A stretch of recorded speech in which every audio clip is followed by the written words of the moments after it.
a la sexualidad humana en un contexto afectivo o familiar, con fines científicos o educativos. Pues desde que a mí me detienen, yo ni idea de qué me están hablando, O sea, yo no sabía nada, pues, ni idea de mis derechos, ni idea de nada. Me dicen, tú fuiste y ya.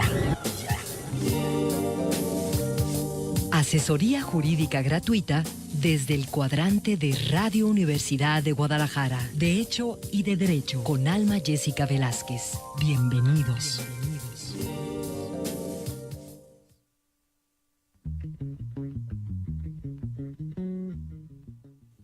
Hola, ¿qué tal? Muy buenos días, tengan todos ustedes bienvenidos. Este es su programa de Hecho y de Derecho, que como usted sabe, se transmite los martes de 10 a 11 de la mañana, así que le damos la más cordial bienvenida a todos los que nos escuchan en la región Ciénega de Jalisco y Michoacán, y también a quienes lo hacen a través de internet en www.radio.udg.mx, /Ocotlán. Ahí nos puede sintonizar en cualquier lugar del mundo que usted se encuentre a través del internet.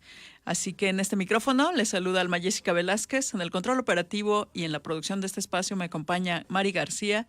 Lo estaremos acompañando a lo largo de esta hora, en donde estaremos hablando de un tema el día de hoy, pues difícil, y un tema que esperemos que les agrade, que tiene que ver con el ejercicio del periodismo y los riesgos que este conlleva.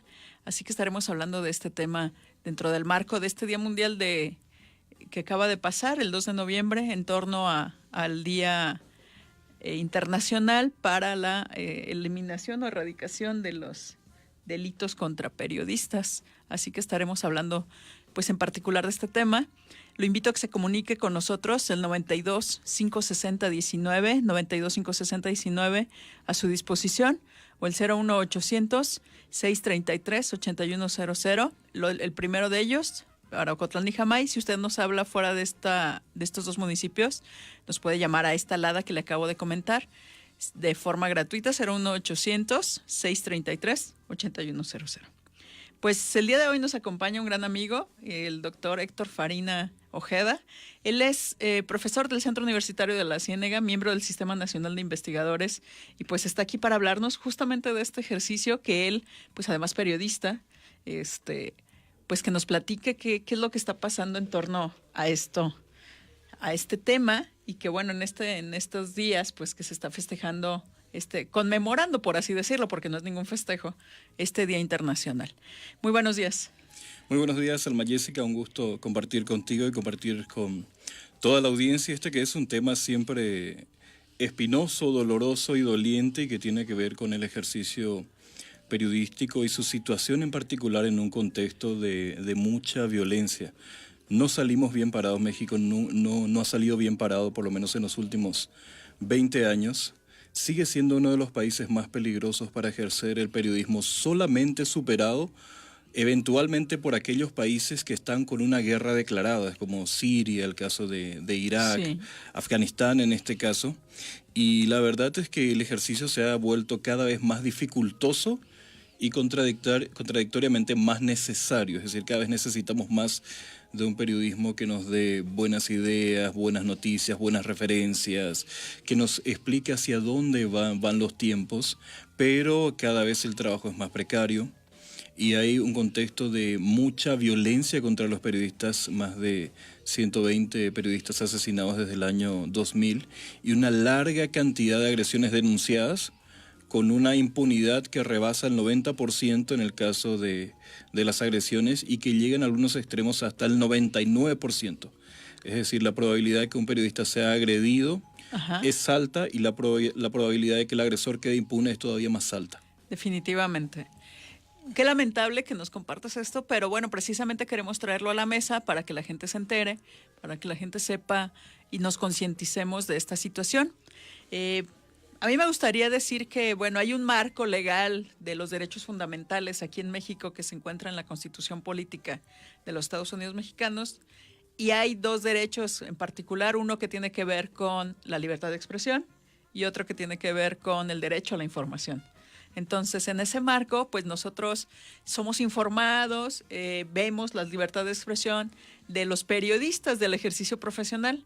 Y si a eso le aunamos que aquí en el Centro Universitario de la Ciénega, pues tenemos una carrera de periodismo, pues entonces este marco legal nos permite o nos debería permitir tener ese derecho de acceso a la información, ese derecho a la información en todos sus niveles, y esa libertad de expresión de los periodistas, por otro lado, y de cualquier ciudadano.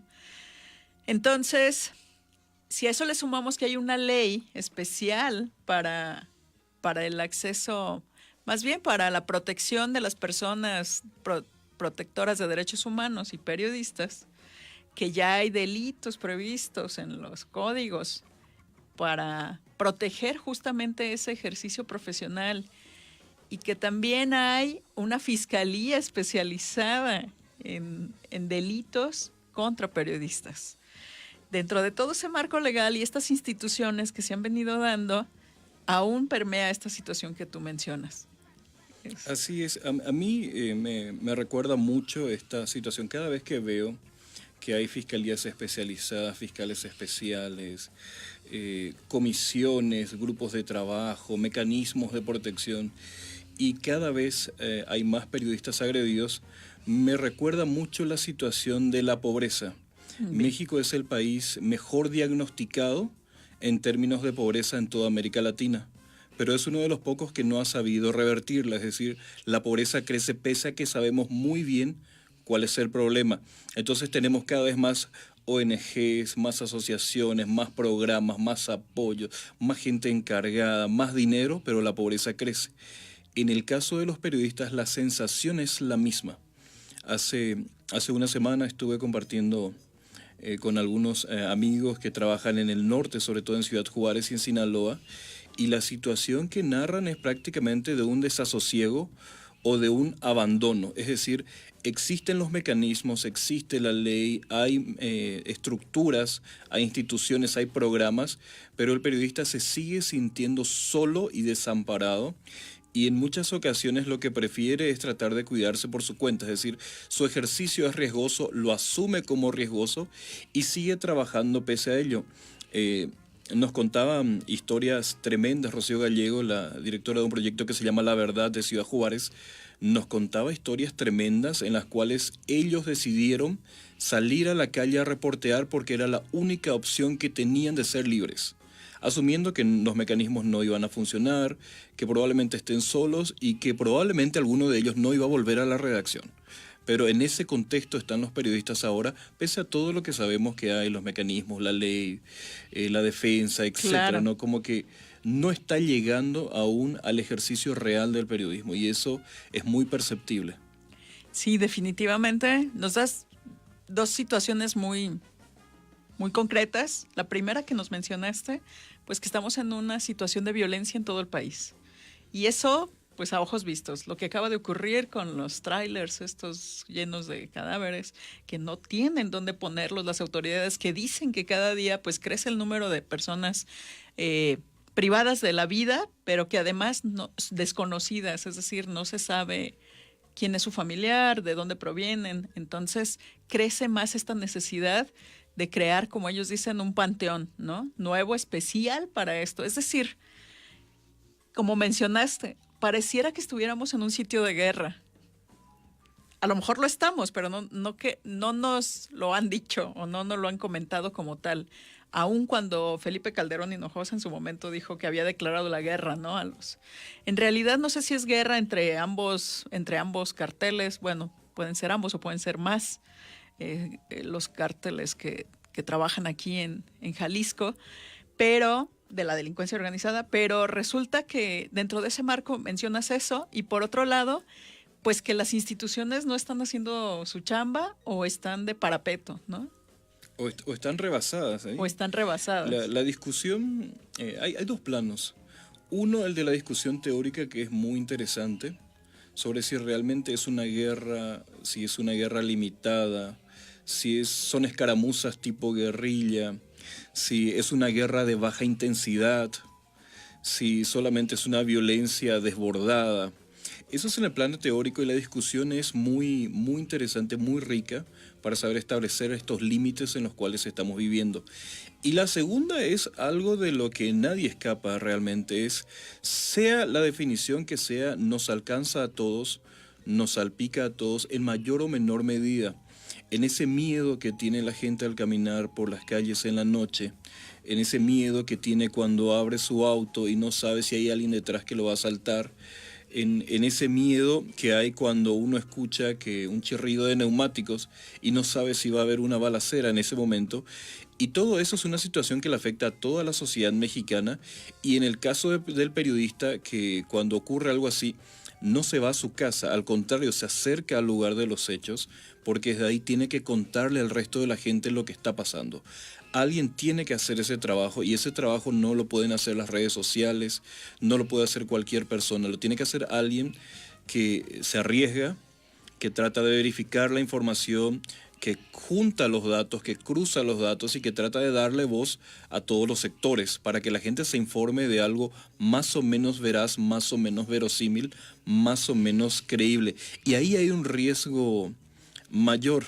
Yo no olvido que Javier Valdés Cárdenas, el periodista que fue asesinado el año pasado, un 15 de mayo, en Culiacán, posiblemente el periodista mejor capacitado en tema de coberturas de violencia en todo México, y es probable que en América Latina, era un gran referente Javier, y una vez cuando vino a este mismo centro, le preguntaron cómo podía hacer él para ejercer el periodismo en Culiacán con todas las amenazas, con toda la violencia del narco, con todo el miedo, y él dijo de manera muy poco elegante, apretando el esfínter.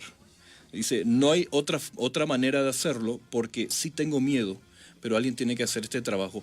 Esa es la angustia que siente el periodista cuando va a hacer una cobertura, y aunque si bien, digamos, lo más pesado siempre está en la cobertura de temas de violencia, realmente nadie escapa a ello. Un periodista que cubre deportes, que habitualmente solo podía estar cerca de alguna escaramuza, de algún conflicto, etcétera, ya no se salva porque ya hubo balaceras en los estadios. Así es. Es decir, llega a la cultura, llega al deporte, llega a la política, está prácticamente en todos los ámbitos, y no es el periodismo, es la sociedad en general la que está, digamos, bajo la mirada de la violencia, y por lo tanto no escapamos, y los periodistas tampoco escapan a eso. ¿Podríamos darle alguna razón a las personas del por qué atacan a los periodistas? Bueno, hay muchas. Una de las declaraciones más fuertes que escuché la semana pasada en el panel sobre violencia es que depende mucho de en qué lugar del país se encuentre uno. En un lugar, obviamente, son los narcos. En otro lugar es la delincuencia común, y en otro lugar, específicamente Veracruz, es el gobierno. En Veracruz las amenazas vienen directamente de parte de funcionarios, de parte del gobierno, y el principal motivo sería tratar de manipular a la prensa para que no diga algo que puede causar molestia, escozor, que pueda afectar el negocio, que pueda afectar al poder, que devela, digamos, algo que está oculto. Generalmente son mecanismos de corrupción. Y aquí hay una gran metáfora. El trabajo del periodista debe ser molesto. El periodista siempre molesta al poder. Si no molesta al poder, seguramente no está haciendo un buen periodismo. Claro. Pero cuando molesta al poder y hay elevados niveles de impunidad, a veces las agresiones son demasiado fáciles. Y por lo tanto el poder se defiende, ya sea un poder económico, un poder político, un poder fáctico como el de la violencia, el de la delincuencia organizada, pero obviamente se revuelven contra la necesidad de la gente de saber algo. Entonces buscan acallarlo. No en vano esa campaña que ya lastimosamente ya tiene mucho tiempo, de no se mata la verdad matando periodistas, y digo tiene mucho tiempo porque en una sociedad ideal no deberíamos hacer ese tipo de campañas, sino deberíamos poder denunciar al poder, denunciar los excesos, claro, dar cuenta de lo que ocurre con la certeza de que a la noche vamos a poder volver a casa y de saber que hicimos bien el trabajo, y eso ahora no está ocurriendo. Entiendo que hay pues una serie de medios de comunicación. Por ejemplo, este es un medio de comunicación universitario, una una señal permisionada, una estación permisionada, etcétera. Pero hay otro tipo de medios de comunicación. Por ejemplo, nosotros podemos ver en Televisa y en Azteca, que son las grandes, pues, televisoras del país, y que incluso permea en los medios, porque tienen medios radiofónicos también, no solo televisivos, e impresos muchas veces, que pues es como una comparsa con el gobierno. Y entonces la gente a la que le llegan estos medios masivos de comunicación, pues está mal informada o desinformada. Sí, y busca otras alternativas. Hace un mes estuve en Córdoba, Argentina, y en La Rioja, Argentina, y vi un fenómeno que me pareció muy curioso. La gente argentina está dejando de creer de manera abrupta en los medios tradicionales como el diario Clarín, como las noticias de Telefe, como La Nación, porque sienten que hay una especie de complicidad con el poder, o por conveniencia propia, es decir, se enriquecen a costa de ese vínculo, o por algún tipo de censura, algún mecanismo de presión que haga que ellos no digan algo. Entonces las audiencias están migrando en busca de otras opciones para saber de algo.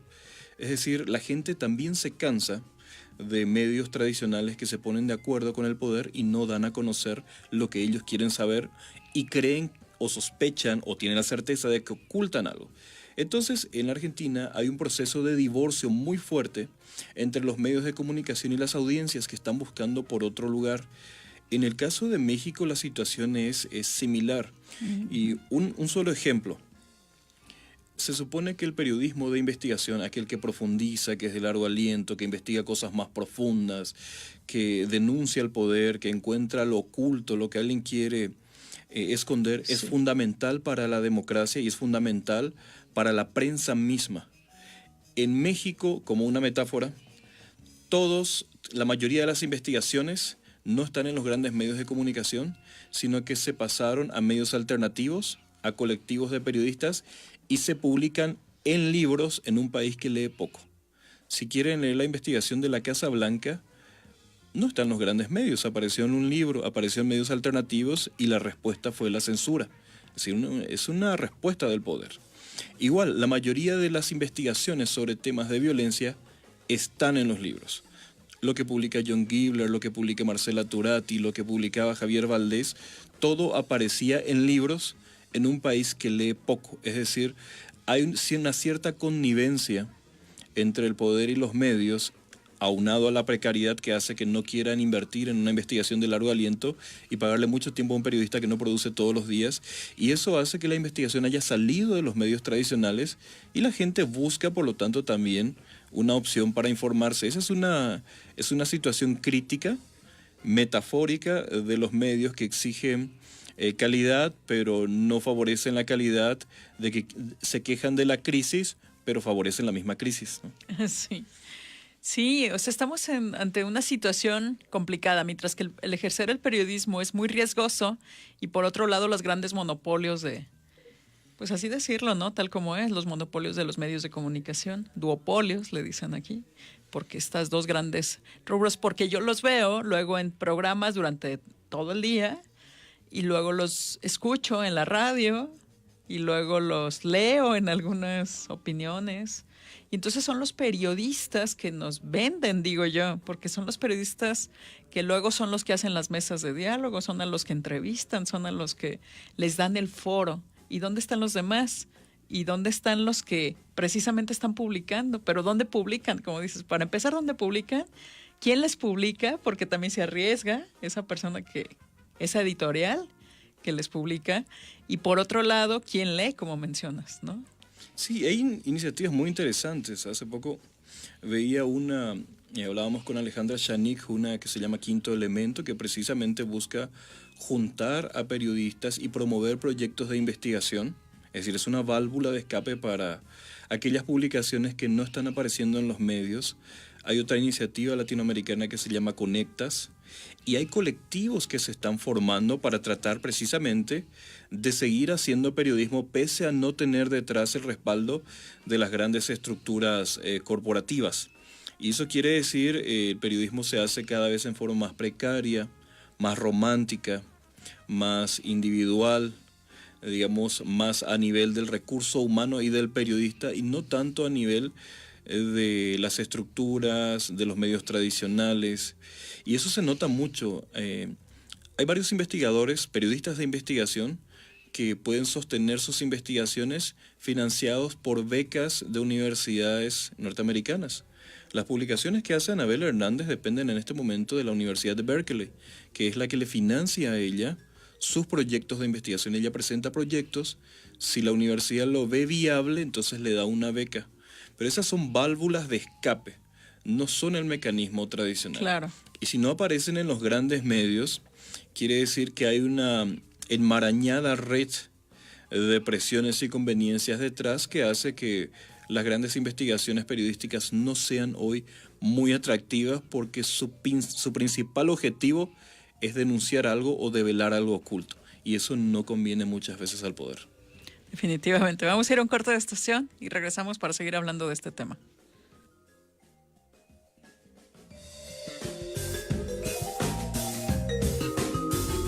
Ya volvemos a De Hecho y de Derecho. Transmite XHUGO 107.9 de FM. Radio Universidad de Guadalajara en Ocotlán. Con 2000 watts de potencia desde Avenida Universidad número 1115, Colonia Lindavista, Ocotlán, Jalisco, México. Radio Universidad de Guadalajara. Sistema Universitario de Radio, Televisión y Cinematografía. ¿Sabes por qué es importante mantener limpias las bocas de tormenta?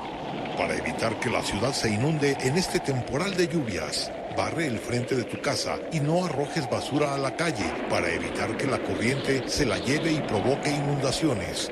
Espera el camión recolector de basura o deposita tu basura en el contenedor. Ayúdanos a que Ocotlán siga tranquilo cuando pase la tormenta.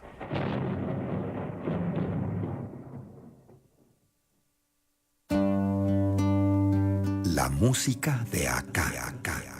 Crónicas de la Guadalajara que suena. Toco el kazoo y me divierto mucho. Yo lo que quería era ser tecladista de un grupo de rock progresivo. Gracias a los teponazlis estamos acá, ¿no?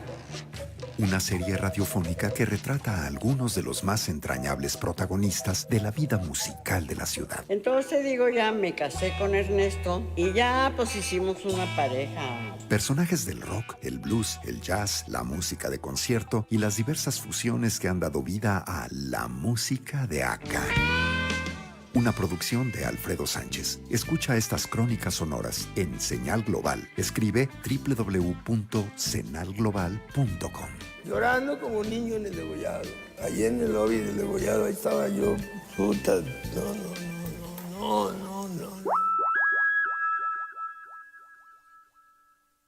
Conoce tus derechos como audiencia de Canal 44, Señal Informativa y Radio UDG. Tengo derecho a que la programación que aquí se transmite propicie la difusión de los valores artísticos, históricos y culturales. Si consideras que se ha vulnerado tu derecho, entra al sitio web www.udgtv.com. Haz clic en la pestaña Defensoría de las Audiencias y presenta ahí tu queja o comentario. Quinto Patio, música que convive en vecindad. Amor mío, tuvimos un sirenito justo al año de casado. Lo aprendí por esos campos. Llevemos juntos serenata. Lunes a viernes, 11 de la mañana, 107.9 FM, Radio Universidad de Guadalajara.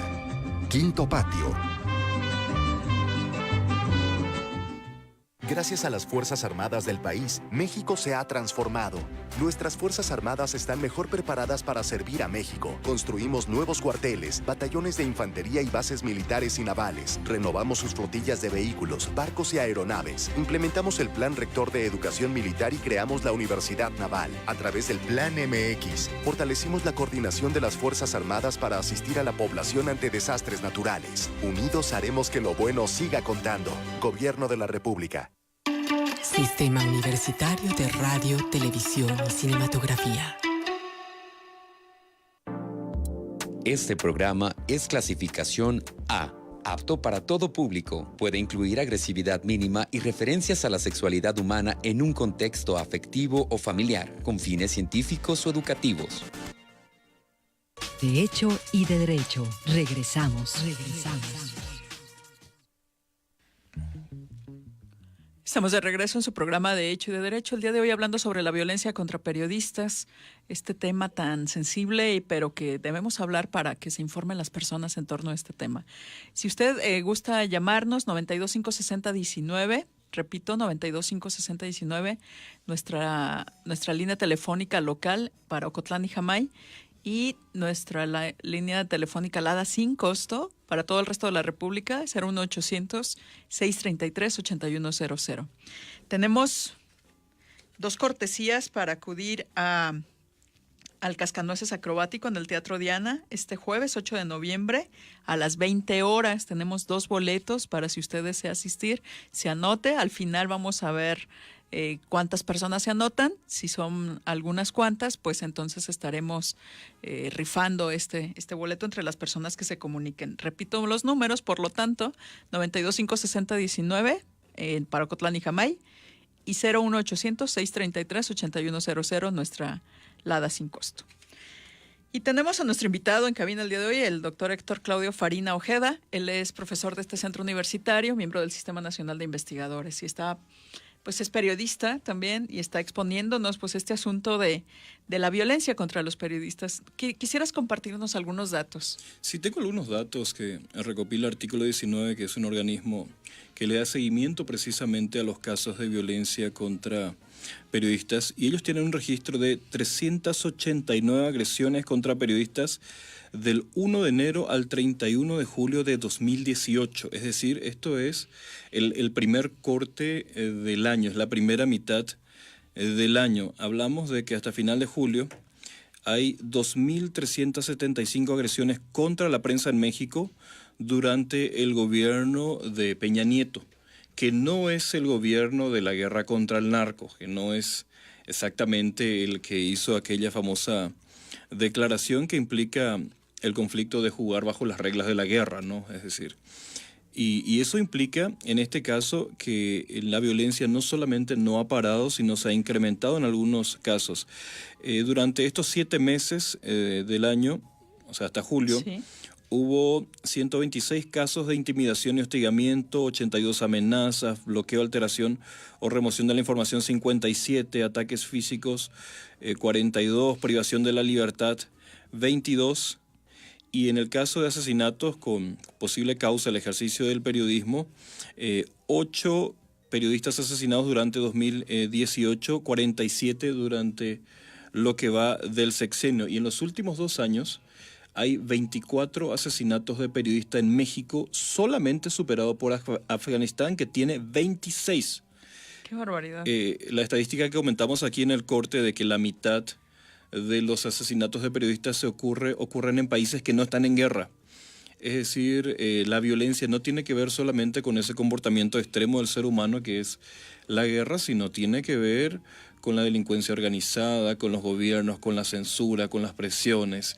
Es decir, el caso realmente de México es emblemático. No hay otro país de América Latina que tenga estos indicadores, y en otros casos la violencia, por ejemplo, en el caso de Argentina o en el caso de Chile o en el caso de Sudamérica en general, se traducen en otras acciones, sobre todo las presiones económicas, los despidos, los maltratos salariales, las remociones laborales, la censura propia del medio, pero no tanto en la violencia física contra el periodista. Y en el caso de México, esa violencia física sí es extrema. Sí, al grado de privar de la vida a los periodistas.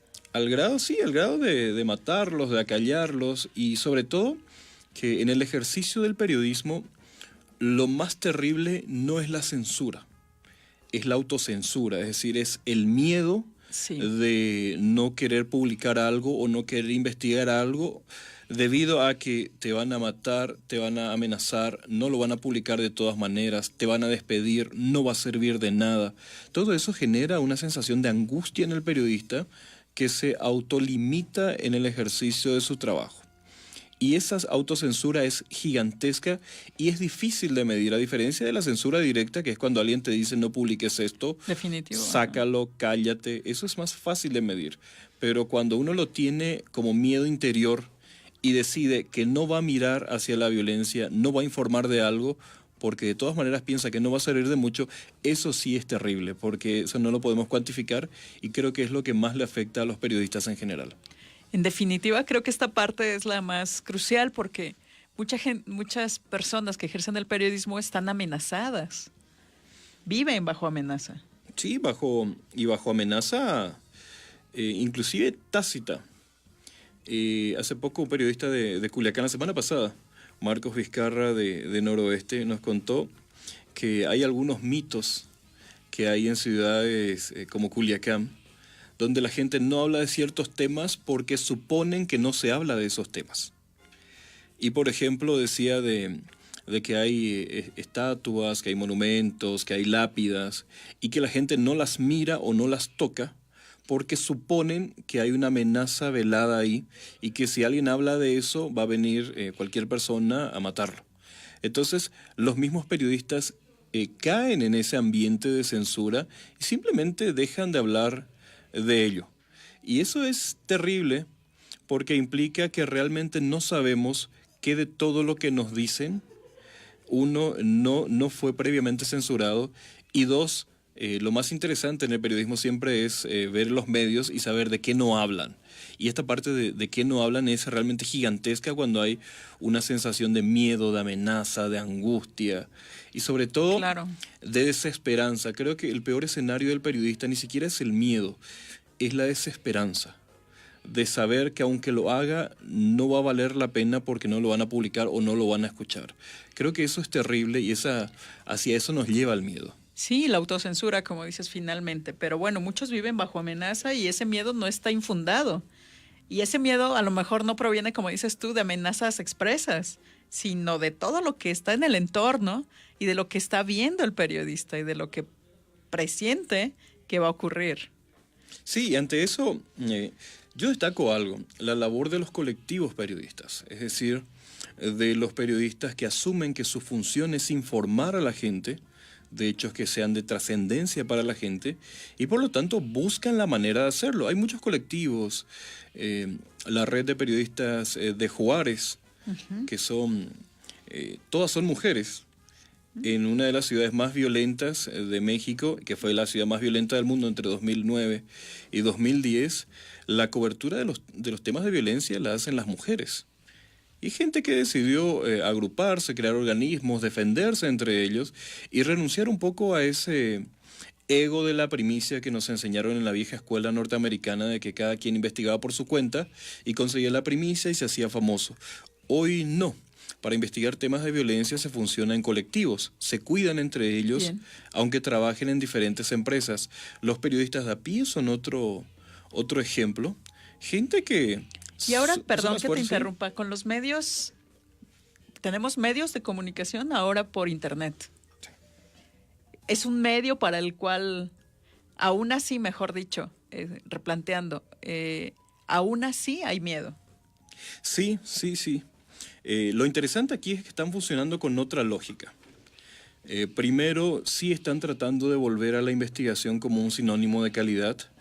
Asumen que una parte de la audiencia se perdió porque la gente no cree en las publicaciones que no sean de calidad y que no sean profundas.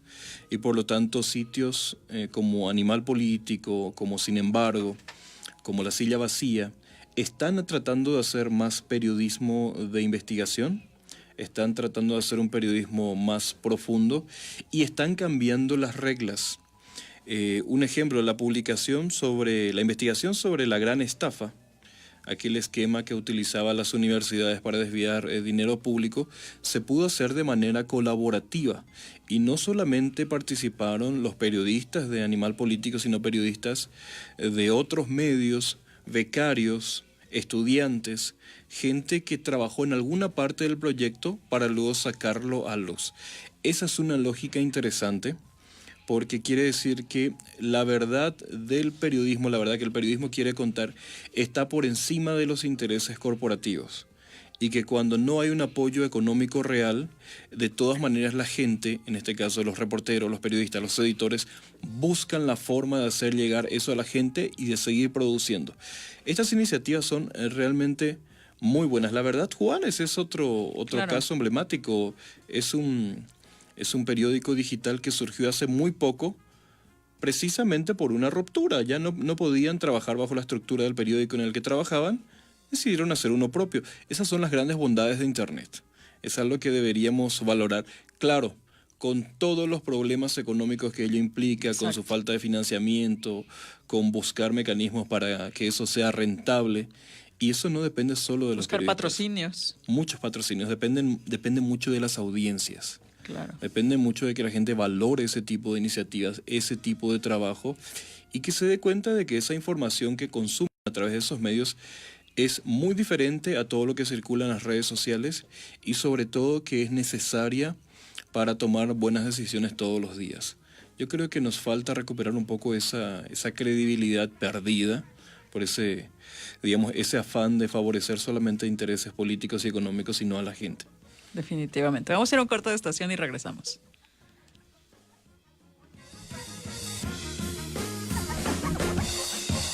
Ya volvemos a De Hecho y de Derecho.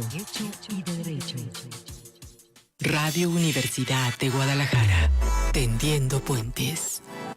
El Centro Universitario de la Ciénega te invita a cursar la Maestría en Ciencia Política. Este programa de posgrado orientado a la investigación con dedicación de tiempo completo enmarca la misión de nuestra universidad mediante la contribución a la construcción de mejores gobiernos locales, a la preparación de servidores públicos, así como al fortalecimiento de la sociedad civil organizada que permita una sociedad más igualitaria, libre y justa. Para más información sobre la convocatoria de la Maestría en Ciencia Política, visita nuestro sitio oficial www.cusi.dg.mx. Cusiénega es parte de ti.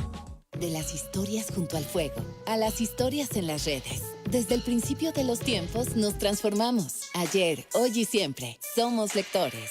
Feria Internacional del Libro de Guadalajara. Del 24 de noviembre al 2 de diciembre. Expo Guadalajara. Invitado de honor, Portugal.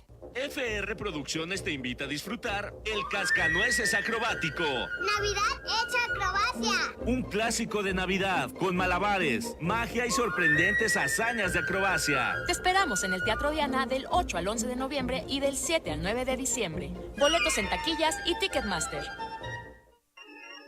Te invitamos a viajar en la nave del recuerdo y revivir aquellos años felices.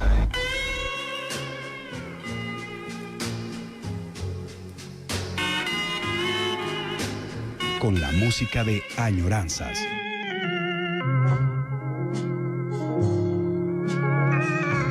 Donde don Salvador Garibay Aviña te transportará por el tiempo a disfrutar la música de la juventud dorada.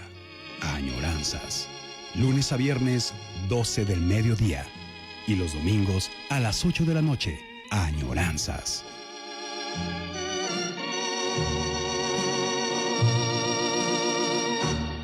De lunes a viernes abrimos las puertas de nuestro Quinto Patio, donde vive la música de México. Por vivir en Quinto Patio desmerecían mis besos. Un cariño verdadero, sin mentira ni maldad. El amor cuando es sincero se encuentra lo mismo. 11 de la mañana por el 107.9 FM, Radio Universidad de Guadalajara.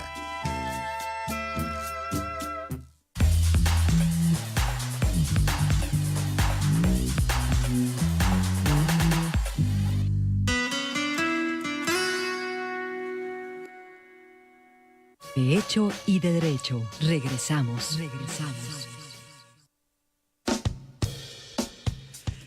Estamos de regreso en su programa de Hecho y de Derecho, ya en el último segmento. Lo estamos invitando a que se comunique con nosotros. Estamos hablando el día de hoy sobre el tema de la violencia contra los periodistas.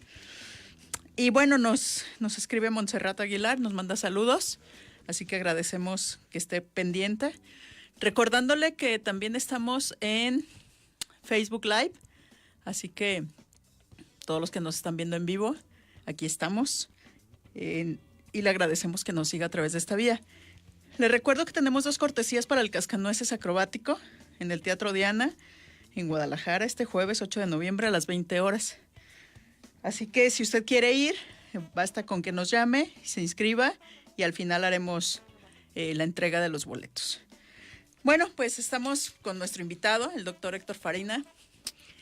A mí después de lo que hemos platicado, y creo que este tema nos da pues para muchas horas más, quizá un cafecito y demás, porque pues es triste y es lamentable lo que está ocurriendo.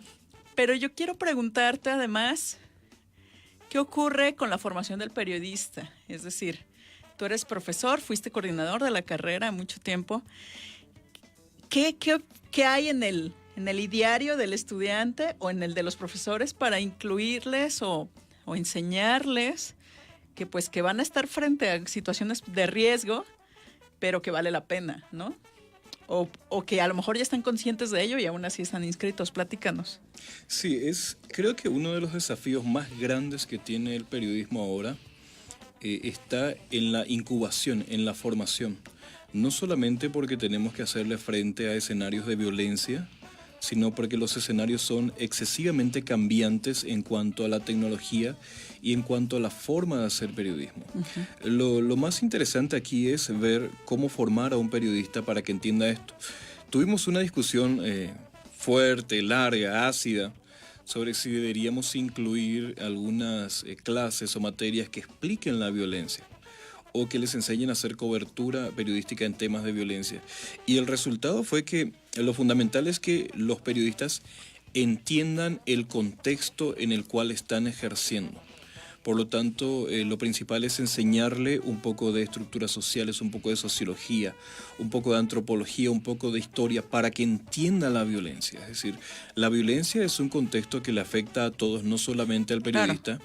Y creo que enseñarle solamente a que se cuida a sí mismo es una limitación grande. Hay que enseñarle cómo entender la violencia, qué pasa con la gente que es desplazada, con los afectados, con las víctimas, con los testigos, con las sociedades, cómo funcionan las sociedades violentas.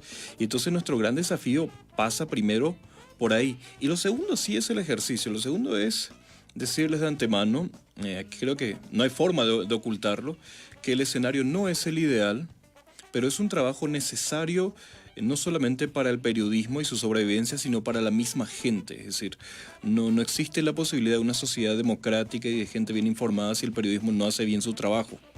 Y por lo tanto, lo segundo es esa pericia de tratar de ir al lugar de los hechos, de preguntar, de documentar, de cuidarse, de cuidar a la gente, porque sí, el periodista tiene mucho poder y mucha responsabilidad.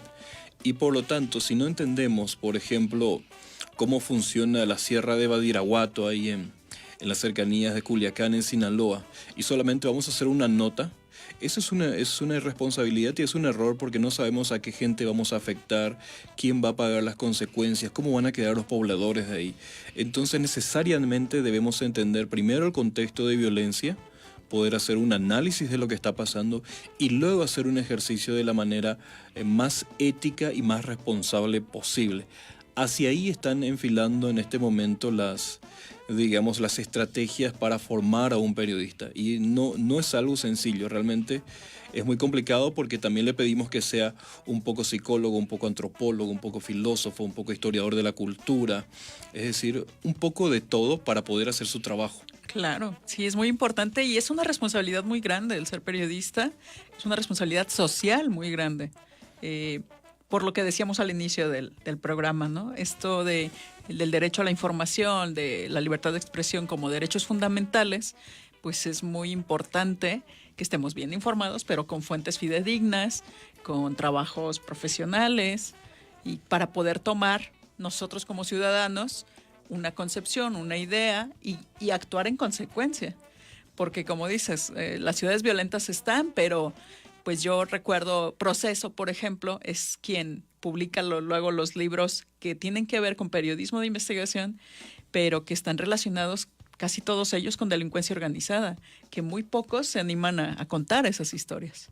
Sí, y que son pocos y aparecen otra vez en libros, aparecen por canales no tradicionales y de repente también generaron una audiencia, pero que quería consumir no ficción como si fuera ficción.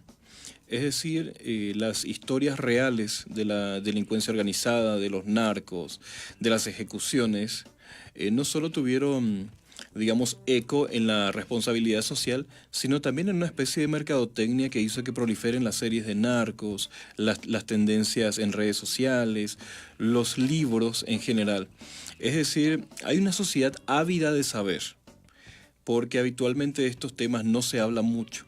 Entonces hay una avidez de saber y eso nos trae un riesgo, que es precisamente de que se empiece a ficcionar o a inventar o a contar cosas que no son ciertas simplemente para darle el gusto a la curiosidad. Y ahí es donde entra el trabajo del periodista. Ahí es donde el periodista dice, esto sí es verosímil, esto es verificado, esto no es verificado, esto sí vale la pena saberlo porque es de interés social y esto solamente es morbo que no le ayuda en nada a la sociedad.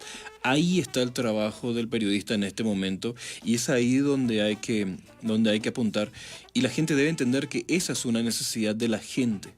Es su propia necesidad de saber y por lo tanto hay que empezar a valorar un poco más el esfuerzo que hacen los periodistas para dar una noticia segura, certera, verosímil, creíble, veraz. Imparcial. Imparcial sobre todo, que es... dicen que lo más difícil en el periodismo no es decir una verdad, sino es ser justo e imparcial, porque cada quien publica su verdad. El asunto es tratar de publicar todas las voces. Eso es realmente lo complicado en el periodismo, porque hay muchos medios que tienen voces monopolizadas, voces únicas, o las del poder, o las del dueño, o las de las mafias, o de la violencia, pero poner todas las voces y tratar de ser imparcial y decir, esto es lo que ocurre, aunque a mí no me guste, eso es lo más difícil de todo. Definitivamente. Y bueno, pues están en ello entonces los profesores de la carrera de periodismo.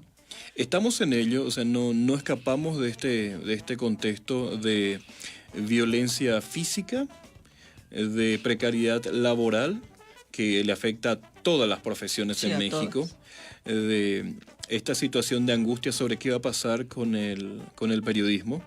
Le recomiendo a la audiencia el último libro de Andrés Oppenheimer que se llama Sálvese quien pueda, que trata sobre la pérdida del empleo en tiempos de automatización y tiene un capítulo dedicado a los periodistas que se llama Infórmese quien pueda. Y en ese capítulo Oppenheimer habla de los robots que ya están escribiendo noticias políticas en el New York Times y en el Washington Post, de algunos robots que están haciendo ya notas, muchas notas de ligas menores de deportes, por ejemplo 52 partidos que suceden en un mismo fin de semana y que ningún medio tiene 52 reporteros y 52 fotógrafos, lo están haciendo los robots, pero la buena noticia es que eso no va a acabar con los empleos, sino al contrario, se están reinventando. Y por lo tanto, los periodistas seguramente vamos a dejar de hacer las coberturas más tediosas y más aburridas, y los algoritmos y los robots nos van a ayudar con las bases de datos, pero nuestro trabajo va a ser cada día más necesario, porque vamos a ser los que vamos al lugar de los hechos, los que verificamos, y los que al final de cuentas le contamos una buena historia a la gente, que de eso vive el periodismo. Entonces, estamos en este proceso de reinvención también desde aquí, desde la carrera. Tenemos algo que la audiencia merece saber, es que cuando estuve en Córdoba y en La Rioja y en Asunción, di conferencias en 5 universidades, en 2 países. Las 5 universidades a las que fui tenían planes de estudio del año 93, 95 y 97. El plan de estudios de periodismo de CUSIENEGA es de 2014, el anterior era de 2005 y el de 2014 ya lo vemos como viejito y ya lo queremos reinventar. Entonces sí estamos muy metidos en eso de formar un buen periodista para estos tiempos. Excelente, muy bien. Y para finalizar, ¿alguna conclusión personal? Una frase de Javier Valdés, una muy dura. Él dijo, la sociedad nos ha abandonado. Creo que un gran desafío en este momento para la sociedad mexicana es cobijar un poco más al buen periodismo. No al mal periodismo, al buen periodismo, porque es necesario.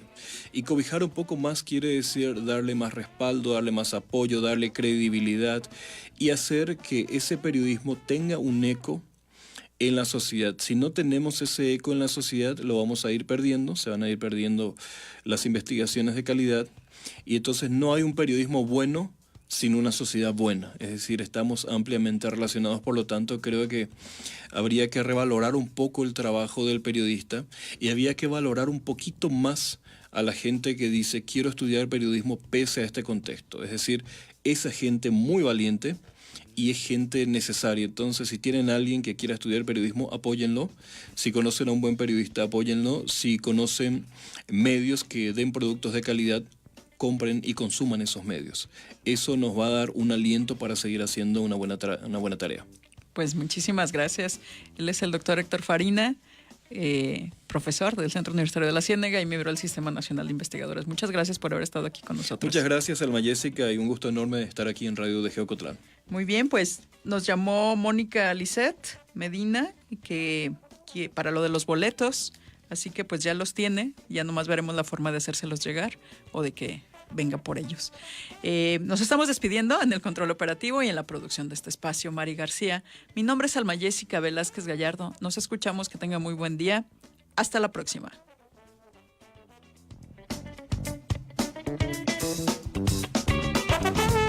Juicio, presunto, lauro, actas, careo, contrademanda, actuario. Todas las leyes y conceptos jurídicos en de hecho y de derecho. Hasta la próxima.